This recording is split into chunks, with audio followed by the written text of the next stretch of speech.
Hey, what's up, everyone? This video, we're going to look at the Thursday slate. We got an 8-game slate for today.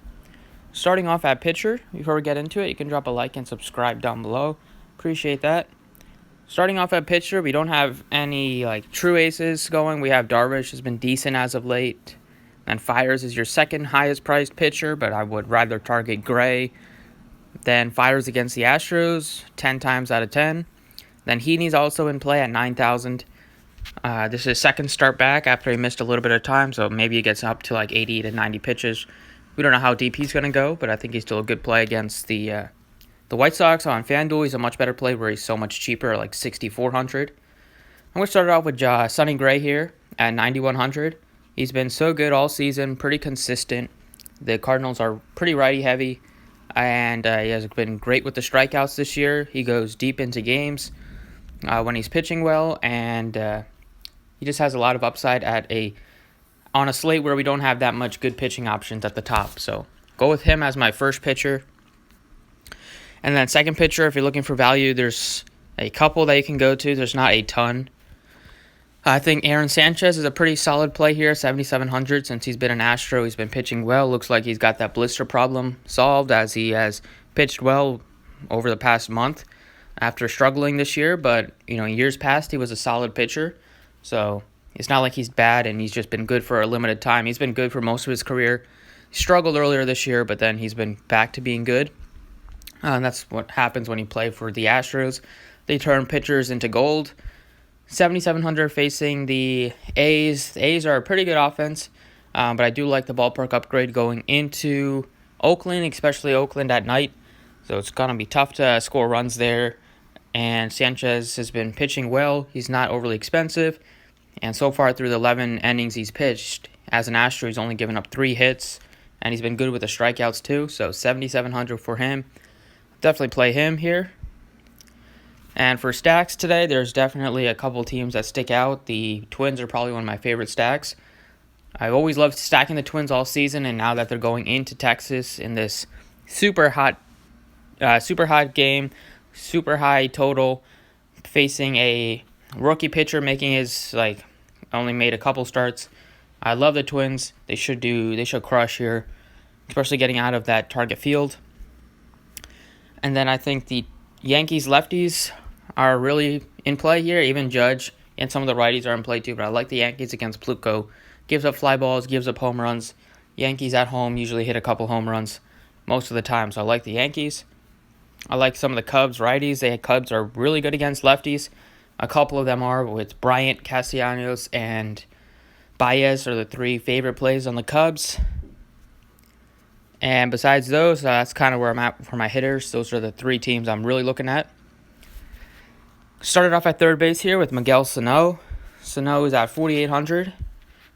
He's been pretty good this season with the power. He still always struggles with the average, and he does strike out a ton. He has 102 strikeouts and 253 at-bats.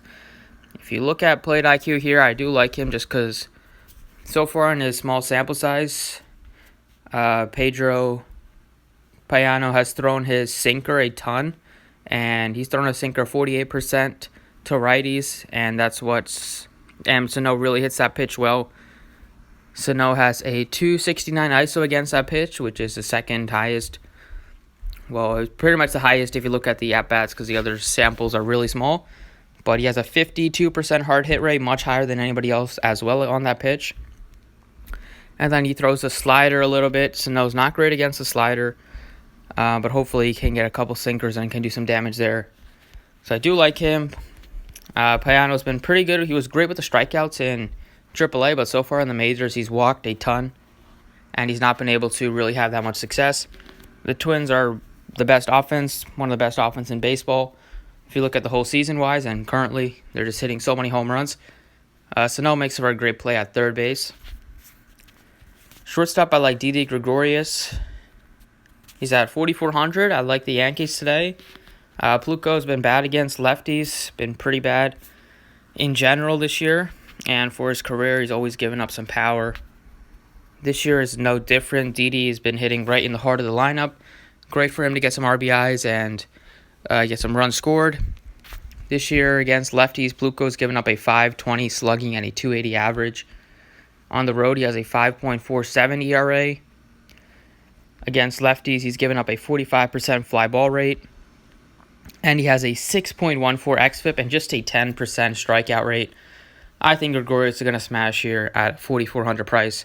There are some other good shortstop options if you want to pivot away. Like you can go up to Baez at 51. You can go down to Polanco here at 46. But I do like Didi a lot just because he is the cheapest out of the group and he does have some power upside. And then in the outfield, we're going to start off with Kepler. Max Kepler leading off, 5,200.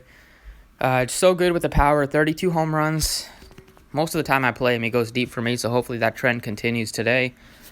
Kepler has so much power against righties. He also hits that sinker well that Payano throws a ton.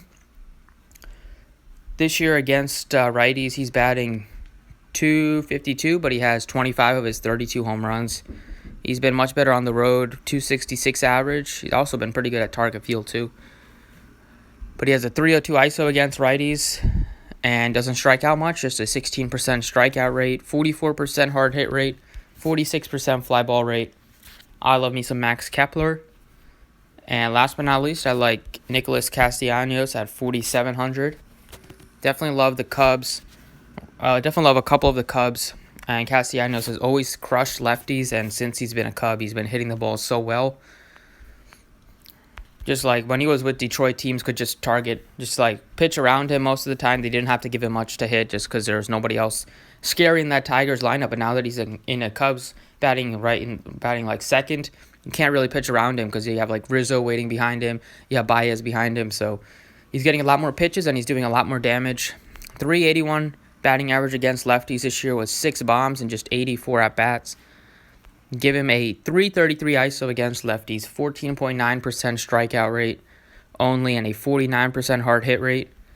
And Smiley has struggled a lot this year with the power, and especially against righties and lefties. Smiley's also given up some power too. So if we look here at plate IQ for the Cubs, a couple of them hit his pitches well, and Castellanos is definitely one of them. Smiley throws his fastball a lot. Castellanos 295 ISO on the fastball. And then he throws his curveball. Castellanos has a 286 ISO against the curveball and the cutter. Not much there, but he only throws that pitch 20%. So the other pitches he hits well. And hopefully that's what he gets. So 245 ISO given up by Smiley to righties. And he's given up some power, especially in this park. He can definitely give up some more home runs. Do like the Cubs a little bit. So that's what I like today. Hopefully enjoy the video. You can drop a like if you did. Thanks for watching and good luck today.